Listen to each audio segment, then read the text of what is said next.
अगर उद्धव ठाकरे जी को कोई नकली संतान कहते हैं बाला साहब ठाकरे जी का और शिवसेना का, तो ये महाराष्ट्र का अपमान करते हैं। एक देवता समान माता पिता थे बाला साहब ठाकरे और माँ साहब मीनाताई ठाकरे। पूरी महाराष्ट्र उनकी पूजा करता है। शायद मोदी जी ये भूल गए हैं, मोदी जी के दिमाग में कुछ गड़बड़ लगती है आजकल। और अगर कोई बाला साहब ठाकरे और माँ साहब मीनाताई ठाकरे का अपमान इस तरह से करता है तो महाराष्ट्र सहन नहीं करेगा। आप अपने संतान की बात करिए, अगर किसी को संतान होगी तो आपकी असली संतान। हमने ये उसका नोटिंग किया है महाराष्ट्र की जनता ने। नाही, नकली संतान पुन्हा एकदा म्हणजे नकली शिवसेना, आता नकली संतान काय? माननीय हिंदुहृदय सम्राट बाळासाहेब ठाकरे आणि माँसाहेब मीनाताई ठाकरे यांच्या बाबतीत हे अत्यंत दळभद्र विधान नरेंद्र मोदींनी केलेलं आहे। अत्यंत देवता समान अशी व्यक्तिमत्व होती आणि ही दोन्ही व्यक्तिमत्व माँसाहेब मीनाताई ठाकरे एक मांगल्य मूर्ती, हिंदुहृदय सम्राट बाळासाहेब ठाकरे या दोघांनाही, या दोन्ही व्यक्तिमत्वांना महाराष्ट्र पूजतो। त्यांना तुम्ही नकली म्हणता? ही तुमची हिम्मत? आणि म्हणून आम्ही म्हणतो तुम्ही औरंगजेबाची संतान आहात, तुम्ही औरंगजेबाचे वंशज आहात। हे जे म्हणतोय ना आम्ही, जर तुम्ही हिंदुहृदय सम्राट बाळासाहेब ठाकरे आणि माँसाहेब मीनाताई ठाकरे यांना नकली म्हणत असाल आणि आम्ही सगळी त्यांची संतान आहोत, ही 11 कोटी जनतेवर त्यांनी पुत्रवत प्रेम केलेलं आहे, आम्हाला घडवलं आहे, त्यांना जर तुम्ही नकली म्हणत असाल आणि आम्हाला नकली संतान म्हणत असाल, हा प्रश्न फक्त शिवसेना पक्षप्रमुख उद्धव ठाकरे यांचा नाही आहे। या महाराष्ट्रावर ममतेची पाखर घालणाऱ्या बाळासाहेब ठाकरे आणि माँसाहेबांच्या अपमानाचा विषय आहे।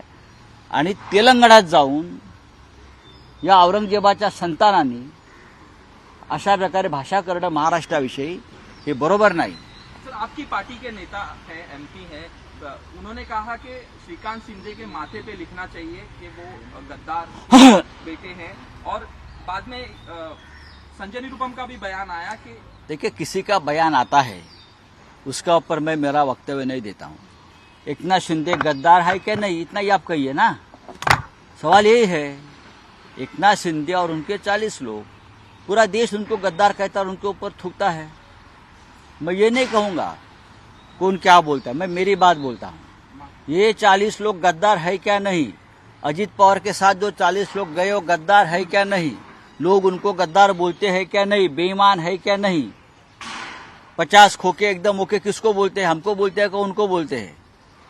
तो ये बात छोड़ दीजिए आप। उद्धव ठाकरेंच्या सभेसाठी शिवाजी पार्क मैदानाची मागणी करण्यात आली होती, मात्र ती परवानगी आता मनसेला देण्यात आली आहे, ज्यांचा एकही उमेदवार या लोकसभेचा उमेदवार नाही। हो, यालाच तर सुडाचं राजकारण म्हणतात, सत्तेचा गैरवापर म्हणतात, काय लफंगेगिरी म्हणतात आणि भीती म्हणतात, भय। हे भीतीतून होत आहे। महाराष्ट्रात आणि मुंबईत आम्ही कुठेही सभा घेतली तरी लोक आमच्या सभेला येते, भाड्याने लोक आणावे लागणार नाही। हिंदुत्ववादी वाद एकत्र या सभेला येतील अशा प्रकारे कोण? हिंदुत्ववादी वाद असं कोण म्हणत आहे? मनसेने जे टीजर काढलं, बघा, असं आहे की तो एक जुना टीजर दाखवा की नरेंद्र मोदी आणि अमित शहाला या महाराष्ट्रात पाय ठेवू नका म्हणून, बरं का? नरेंद्र मोदी आणि अमित शहा यांना महाराष्ट्रात पाय ठेवू देऊ नका, हे कोण म्हणालं होतं? कोण म्हणालं होतं? तुम्ही सांगा, कोण म्हणालं होतं? सांगा ना, का तुम्ही का लाजताय? तुम्हीच बातम्या दाखवल्यात ना अशा। मग आता हे वाघ एकत्र येत आहेत, लांडगे आहेत, लांडगे आहेत। उत्तर पश्चिम सीट से आपके उम्मीदवार हैं अमोल कीर्तिकर, उनको लेकर बीजेपी द्वारा आरोप लगाया जा रहा है कि उनकी कैंपेनिंग में 1993 ब्लास्ट के जो आरोपी हैं, ये गलत है, ये गलत है। ये बीजेपी का पूरा एक षड्यंत्र होता है, अपने लोग घुसा देते हैं अंदर और फोटो निकाल देते हैं। हमको मालूम नहीं, हजारों की संख्या में भीड़ आती है, लाखों की संख्या में भीड़ आती है, अमोल कीर्तिकर जीत रहे हैं। केंद्रीय निवडणूक आयुक्तांची आज इंडिया ब्लॉक भेट घेणार आहे, होय। त्या प्रकारे तफावत झाली, तुम्ही स्वतः जाणार आहात का? नाही, आमच्या पार्टीकडून प्रतिनिधी जातील, एवढंच मी सांगेन। अत्यंत गंभीर मुद्दा आहे। 11-12 दिवसांनी 10% मतदान हे वाढवतात हा एक संशोधनाचा विषय आहे. चला, थँक्यू. जेल की पक्ष बदल असं म्हटलं रवींद्र भाईकरनी. मला कोण? रवींद्र भाईकर असे म्हणतात आहे की जेल की पक्ष बदल असे दोनच मार्ग माझ्यासमोर होते असं रवींद्र भाईकर म्हणतात. ते खरं बोलले. एकनाथ शिंदेची सुद्धा तीच भूमिका होती, जेल की गद्दारी. त्यांनी जेलच्या ऐवजी गद्दारी म्हणजे पक्षांतर, आणि बहुतेक त्यांच्याबरोबरच्या सगळ्या लोकांनी तोच मार्ग स्वीकारला. जेलमध्ये जाण्याची हिंमत या लोकांनी दाखवली नाही कधीच. आम्ही दाखवली. आम्ही पक्षांतर नाही केलं, आम्ही जेलमध्ये गेलो.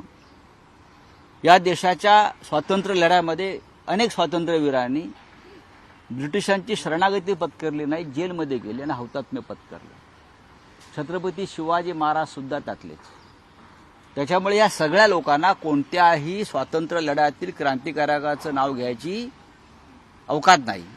शिवाजी महाराजांचं नाव त्याने घेऊच नाही. हे सगळे योद्धे लढवय्ये होते. आपण शरणागत झालेला आहात, आपण गुलामी पत्करलेली आहे. तुम्ही त्या पद्धतीनंच बोललं पाहिजे, जगलं पाहिजे. उगाच छात्या फुगवून बोलू नका. जय हिंद.